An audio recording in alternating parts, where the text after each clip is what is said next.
E aí, gente bonita, tudo bem? Vamos falar das leis de Newton? Vamos lá? Bora então, vem lá. Galera, aqui à esquerda nós temos a foto de Isaac Newton, tá? Segundo a pesquisa feita entre cientistas e o público em geral, pelo site da Royal Society, Newton ele fica à frente de Albert Einstein como o personagem que mais causou impacto em toda a história da ciência. Entre trabalhos na astronomia, na matemática e, é claro, na física, né? Um dos trabalhos mais revolucionários, mais conhecido de Isaac Newton foi a obra Filosofia Natural, Principia Mathematica, que ele publicou em 1687 e é considerado uma das mais importantes obras na área da física. Na vida pessoal, o Newton ele era uma pessoa introspectiva, solitário e sério. Além das pesquisas que ele realizou, proporcionando à ciência aí trabalhos importantes, ele ocupou cargos burocráticos também na Sociedade Royal, na Casa da Moeda e no Parlamento inglês. Tá? Então, deixando aqui a história um pouquinho de lado de Newton, vamos falar sobre a primeira, a terceira e a segunda lei de Newton. Tá? Vamos falar nessa ordem, primeira e depois terceira, para que a gente possa falar das condições de movimento, tá? Depois que a gente estiver falando aqui da terceira lei de Newton, você já vai entender porque da primeira a gente passa para a terceira e não para a segunda, tá? Muito bom. Vamos adiante aqui. Primeira lei de Newton. Quando o corpo está parado, ele tende a permanecer parado, conforme esse rapaz aqui ele está no skate. Ele está parado. Ele tende a ficar assim se não acontecer nada com ele. E aí vem o outro rapaz aqui e deu um chute, né? Maldade, deu um chute no skate e ele caiu. Por que ele caiu? Porque o skate se movimentou e ele tende a ficar parado no mesmo lugar. Então ele caiu, tá? Então conforme nós temos aqui na informação, quando o corpo está parado, ele tende a permanecer parado. Por isso, quando o skate é empurrado para frente, a pessoa pode acabar caindo, por ter a tendência de fazer o quê? De ficar parado. Já o outro caso também com o skate, olha só, o rapaz ele está andando com o skate, ele está em movimento em relação a essa pedra aqui, ó, em relação à pedra, ou em relação ao próprio pista de skate. Ele está se movimentando, tá? Adotamos um referencial. E aí o skate ele se depara com a pedra e ele acaba parando. Se ele acaba parando, a tendência do rapaz é continuar em movimento. Então ele vai cair. Tá? Então aqui nós temos a apresentação ilustrada da primeira lei de Newton. O que diz a primeira lei de Newton? Que todo corpo pontual continua em seu estado de repouso ou em movimento em uma linha reta, a menos que seja forçado a mudar o seu estado por forças imprimidas a ele, por uma força resultante imprimida a ele. Tá? Então, basta você lembrar que o corpo ele vai tender a ficar no seu estado natural, de repouso ou de movimento. Só vai mudar isso se ocorrer uma força resultante que modifique esse estado de repouso ou de movimento. Aí o princípio da inércia. O princípio da inércia está relacionado com a primeira lei de Newton, né? Que também o princípio da inércia é a primeira lei de Newton. E para a gente entender esse princípio da inércia, vamos pensar aqui em um rapaz em 4 situações, em que ele vai empurrar o mesmo carrinho, só que o carrinho de supermercado é em cada situação com uma quantidade de mercadorias diferente. Olha só, qual é a força que o rapaz precisa realizar para que esse carrinho entre em movimento? É uma força relativamente pequena, porque a massa que contém o carrinho é pequena.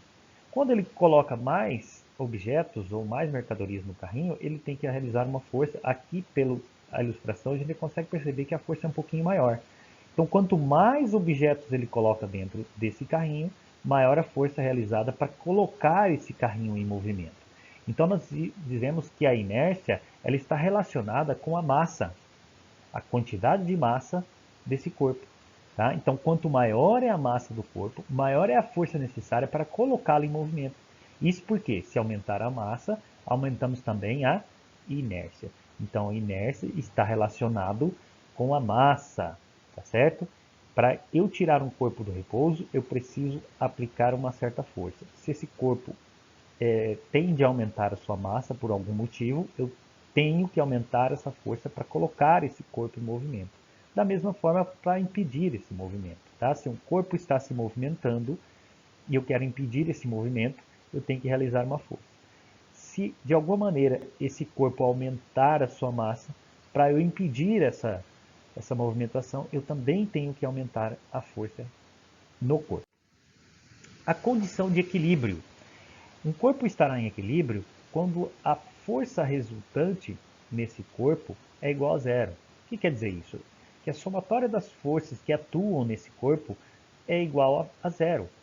Então aqui nós temos uma equilibrista que está se equilibrando em uma haste, um material aqui, e nós dizemos que ela está em equilíbrio porque as forças que atuam, a somatória das forças que atuam nessa equilibrista é igual a zero. E aí nós podemos falar de equilíbrio estático e equilíbrio dinâmico. Para isso a gente vai ter que adotar um referencial. Vamos falar primeiro do equilíbrio estático então. Definimos que um corpo está em repouso ou parado, adotado um certo referencial. Quando a velocidade entre esse corpo e esse referencial for igual a zero. Então veja só, esse bloco nós temos uma velocidade igual a zero, adotado um certo referencial. Então ele está parado, ele está em repouso. E o equilíbrio dinâmico?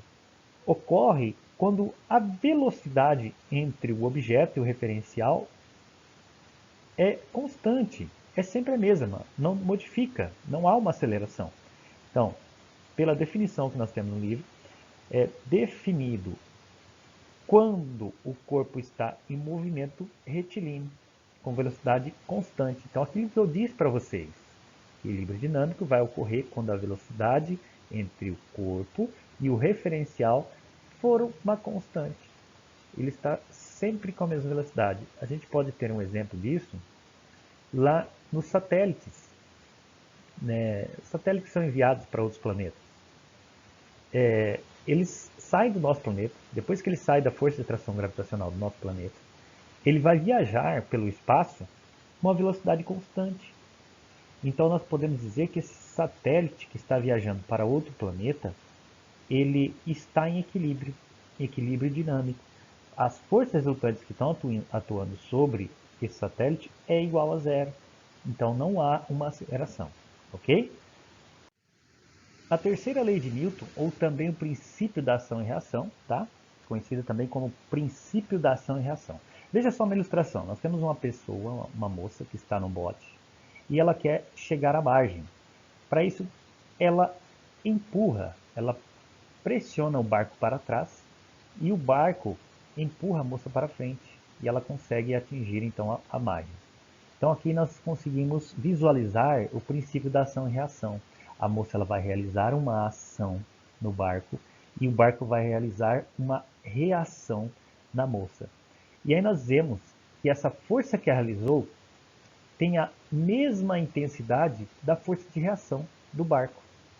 Então ali, ela realizou uma força F com sentido para a direita no barco. Então o barco realizou uma força menos F, tem o mesmo módulo, empurrando a moça para a esquerda. Tem a mesma direção, é a direção horizontal. Olha só, a força está sendo aplicada na horizontal. Tanto a força que a moça aplicou no barco está na horizontal, como a força que o barco aplicou na moça está na horizontal. E sentidos contrários.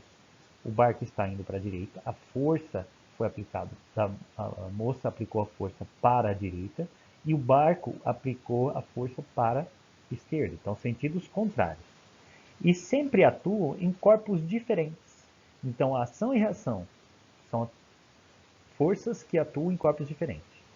A moça realizou uma força que atuou no barco e o barco realizou uma força que atuou na moça. e são sempre forças de mesma natureza. Então, nesse caso, nós temos uma força de contato.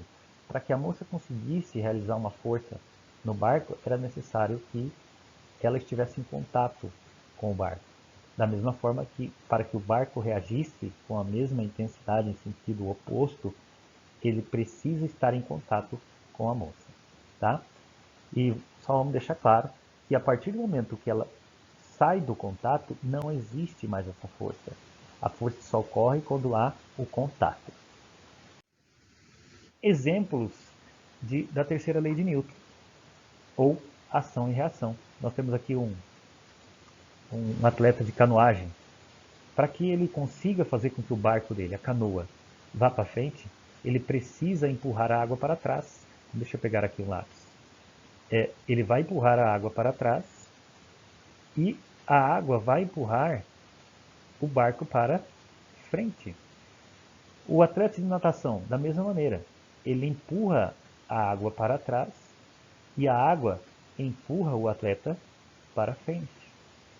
Lá nos atletas da corrida de 100 metros rasos, do atletismo, os atletas vão empurrar o solo para trás e o solo vai empurrar o atleta para frente.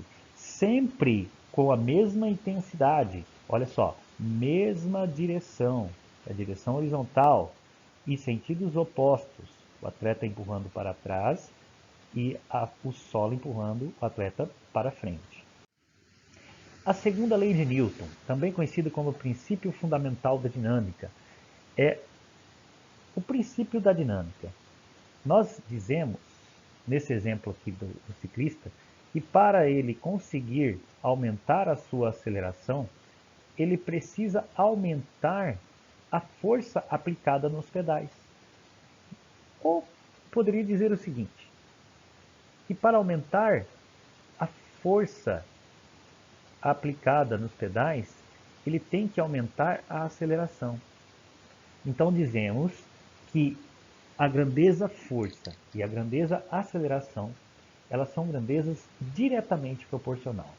Quanto maior a aceleração, maior a força aplicada.